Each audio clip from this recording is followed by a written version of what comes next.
Scoreable fish, guys. That's one. Let's get him to the net. Okay, that's two.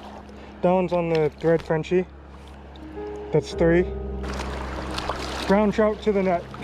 There's number four. There we go. There's five. In the net, number six.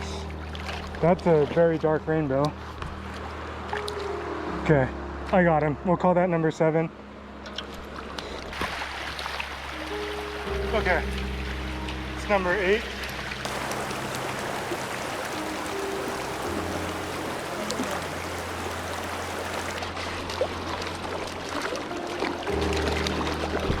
Okay, that's 10.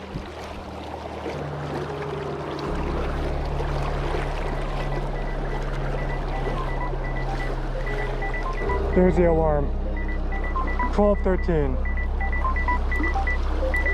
We have a second chance down in this next beat. I'm gonna drive down there. So hopefully we can clean up some of our fishing and, you know, maybe we could put up another dozen or maybe 20, something like that. I'm gonna try.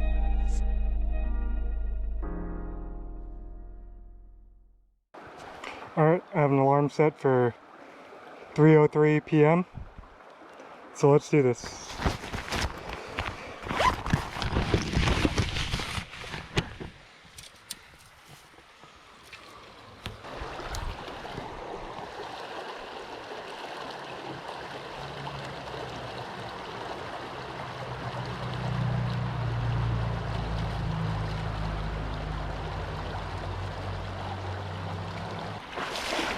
Alright, I'm kind of close to a parking lot, so I'm going to forego this spot and start moving. We don't have as much water to fish as the first beat, so I am going to be a little more methodical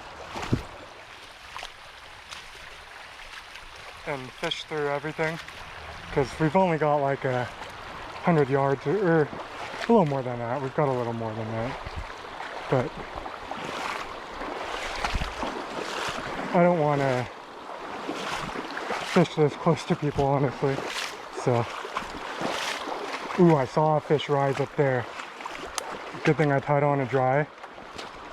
Let's fish through this little run first. So this is a really spooky pool, so I'm gonna make long casts.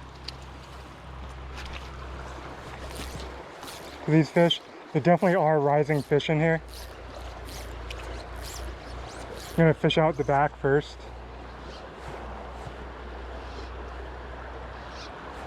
There are quite a few fish in there, rising. Not sure how big they are.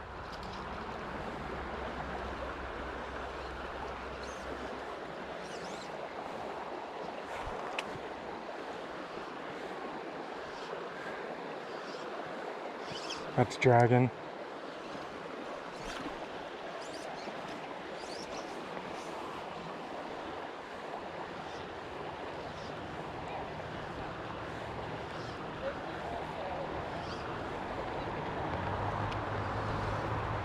Might be a corn-fed midge type of deal though. Oh, that's not a good cast. Yep, got him. Okay, the BWO dry. It's a brown. Okay, that's caught. So that's one for this session on the dry fly.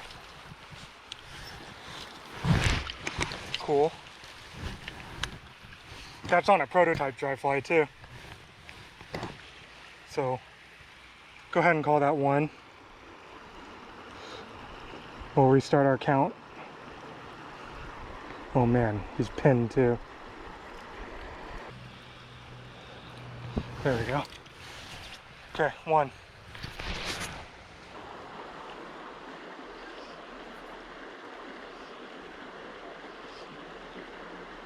I don't see as many fish working anymore.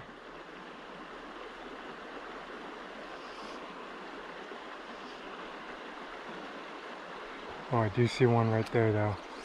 He rejected it.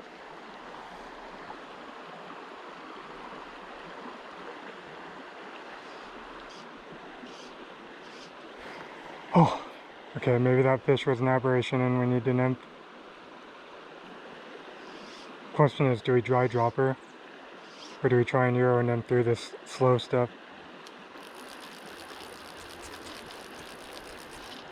See what happens when we throw a nymph rig through there.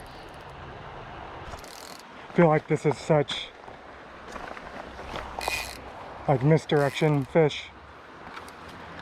We should just go find fish that are a little more active.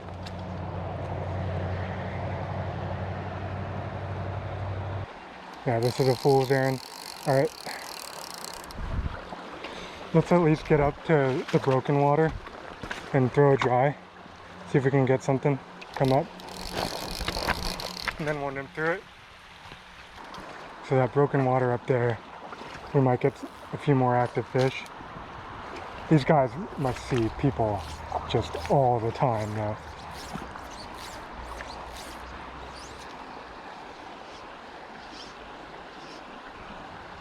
Yeah, nothing. Man, I feel lucky to pick off that one dry fly fish now.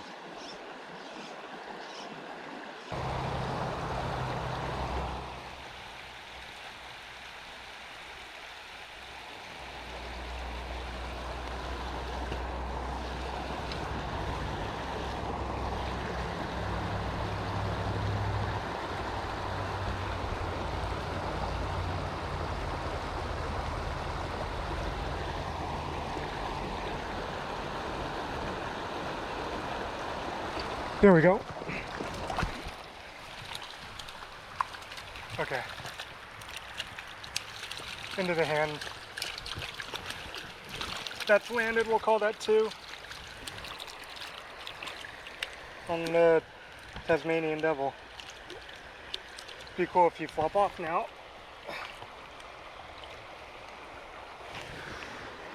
Yeah, that would qualify for sure. No need to measure. In the mouth. That's 2.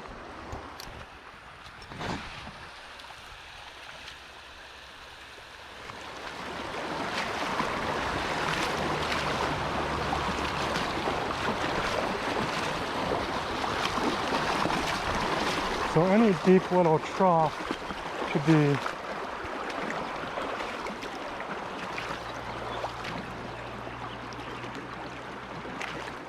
should hold fish. I might walk through this stuff and see if I spook anything to see if I should fish it in the future.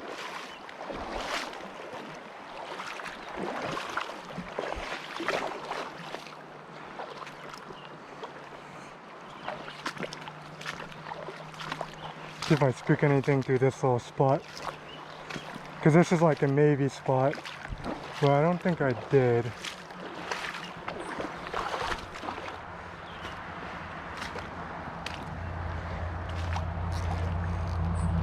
I did spook something there, sitting behind that log. Man, the water's so skinny through here.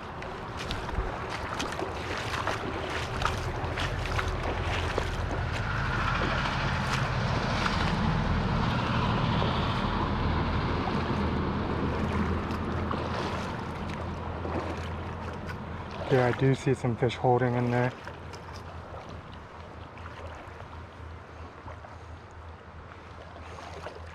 Man, is it going to be tough to get to them. See if they'll let me sneak around. I doubt it though. Yeah, they see me. Well, we'll try. Well, I'm going to retie and just spend a few casts.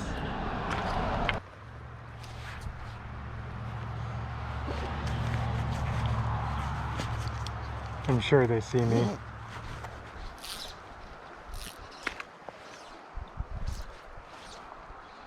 Probably means it's time to move on. Alright. Just gonna prospect with the dry through these little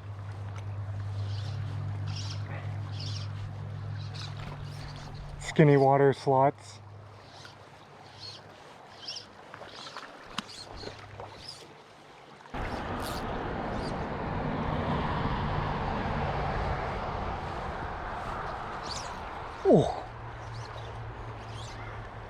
He followed that so far. Is that a rejection too, right there?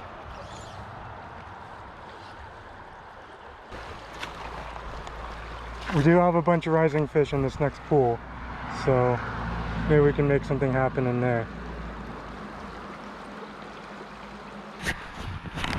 Alright, so luckily it looks like there are a lot of rising fish in here. So if we can maximize our dry fly game, we might have a chance to at least put a few more on the board. This is really, really spooky water though. Like, we gotta be stealthy here.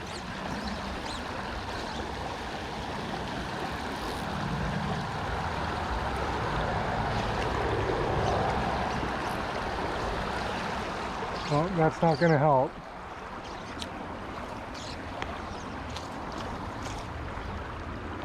Okay.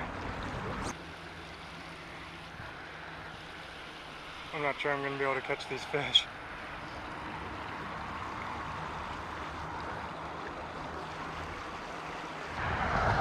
Oh, rejection. I almost didn't bring my small nymph box today, but I am glad I did. I like scratching and clawing now for fish. Oh, come on, go through that. Okay, let's see if we can make this work.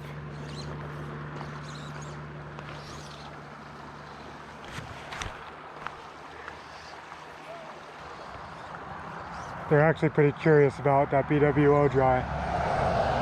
Oops, that was not a good cast though.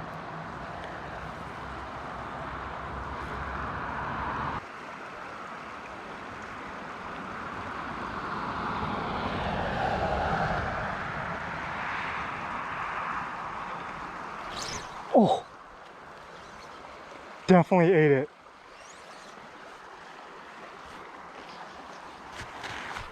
Dang. Man, the feedback is just so bad though.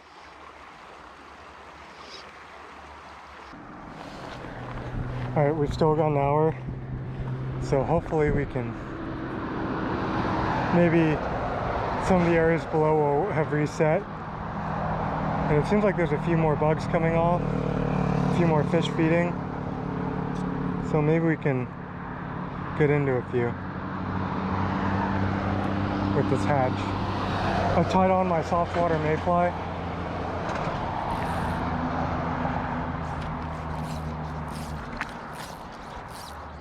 Hopefully that's the ticket. There's a couple of fish working that far bank.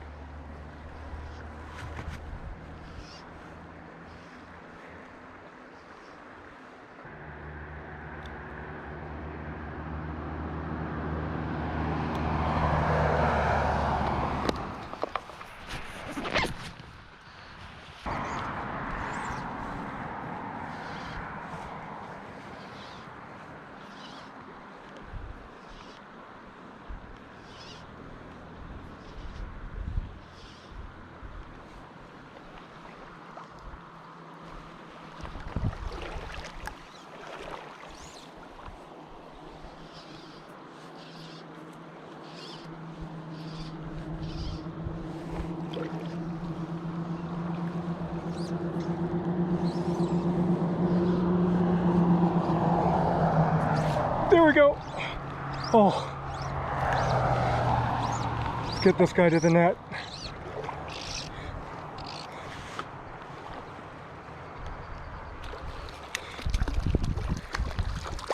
Okay, I think that's 3, right? Oh man, we worked hard for that.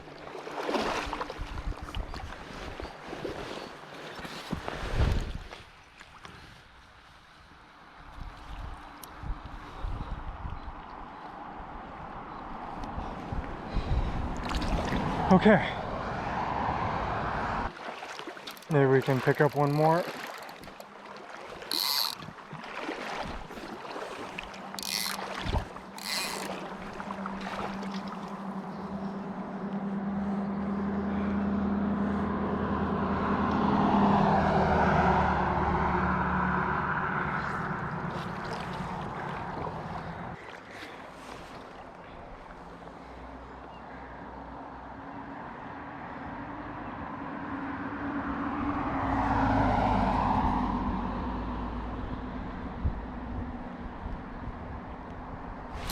There we go.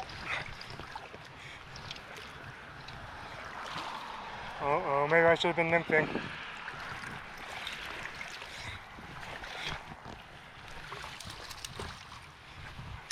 Okay, count it right next to me. That's 4. Didn't want to net him. So that's 4.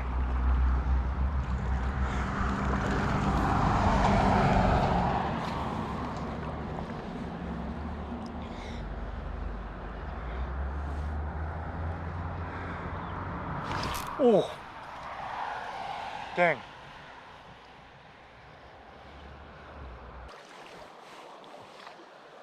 This is about the top of the beat. Maybe I need to drop back down and see if some of that stuff down below is reset.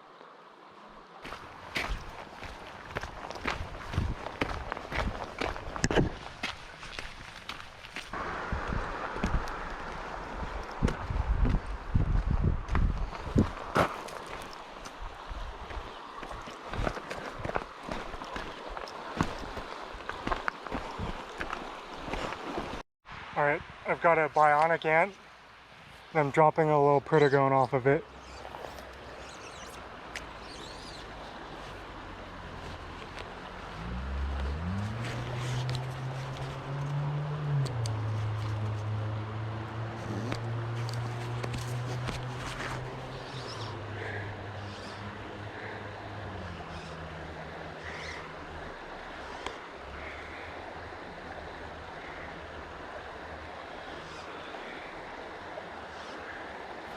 Yep.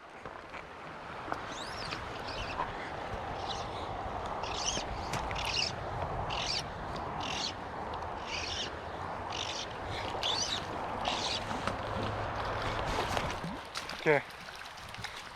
We'll call that landed.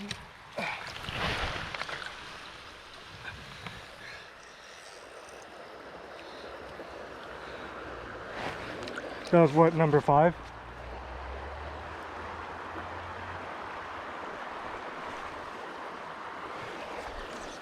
Okay, maybe we can make something happen here at the end. Man, I should have been doing this earlier.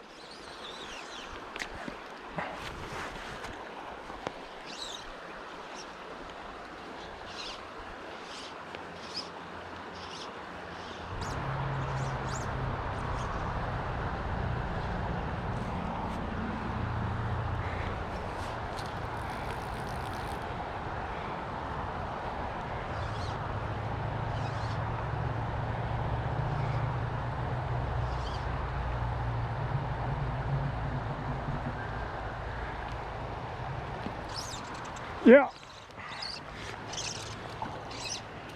Okay.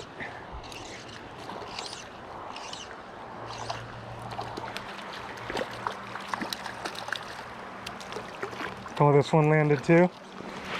It's number 6.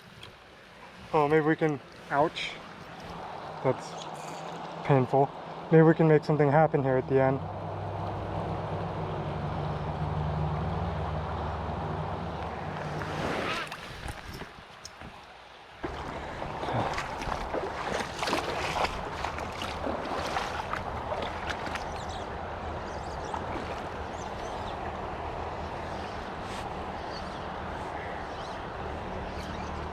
Yep.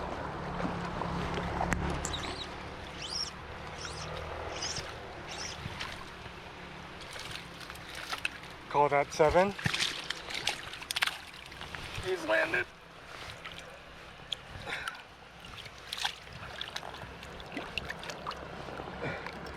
I don't know why I'm not netting these fish. Just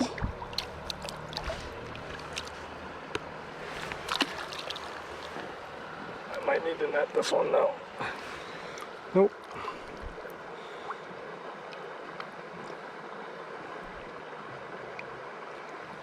Seven.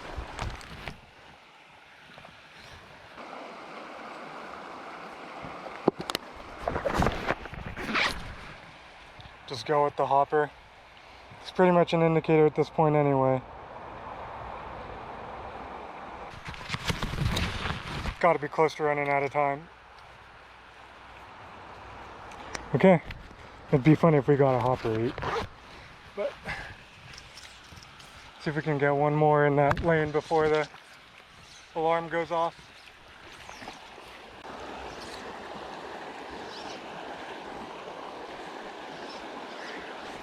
Oh, he came out for the hopper.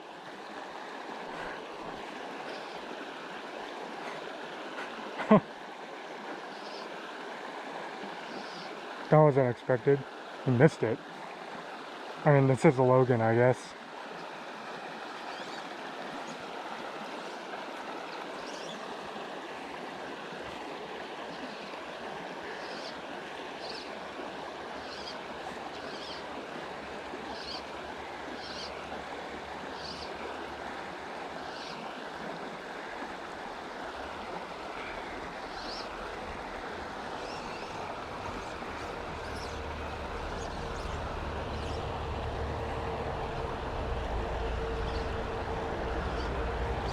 Yeah.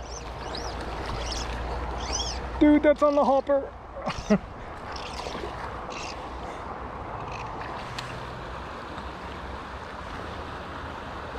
probably net this fish.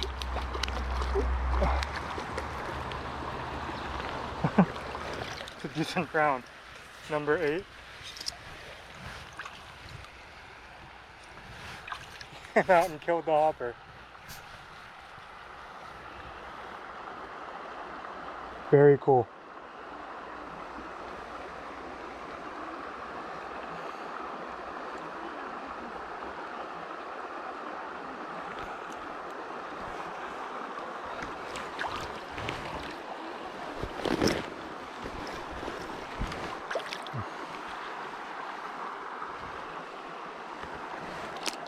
That's 9, right? Or 8?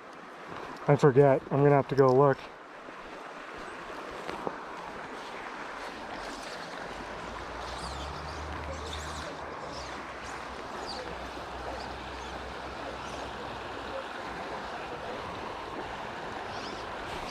Oh, another one came up with a hopper.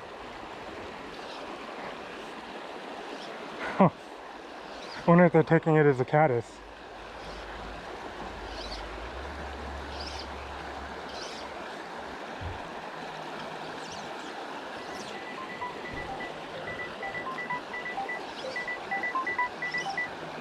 Oh, that's it. Wow. You know, we managed to salvage this beat because I was not feeling it that first hour. Come on, fish, smash it. I really was not feeling it the first hour and feeling pretty down. Thought I was gonna probably end the beat with like 2 or 3 fish. You know, we came back, we let this pool reset. So I should turn that alarm off. Let this pool reset, you know, and picked off a few on a hopper dropper or dry dropper. You know, we just needed a little bit stealthier presentation and we got it.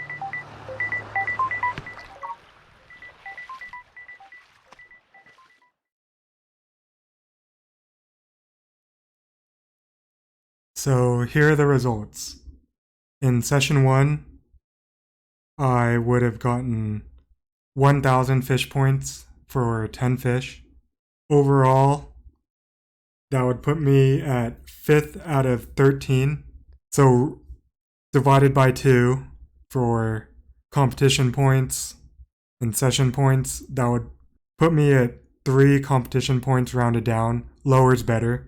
For session 2, I finished with 8 fish points for a day total of 1,800 fish points.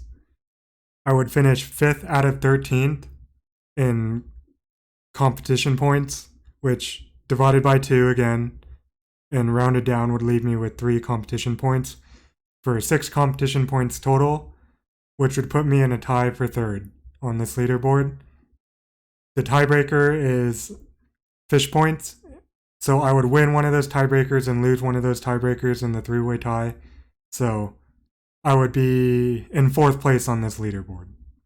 Again, this is not a one-to-one competition.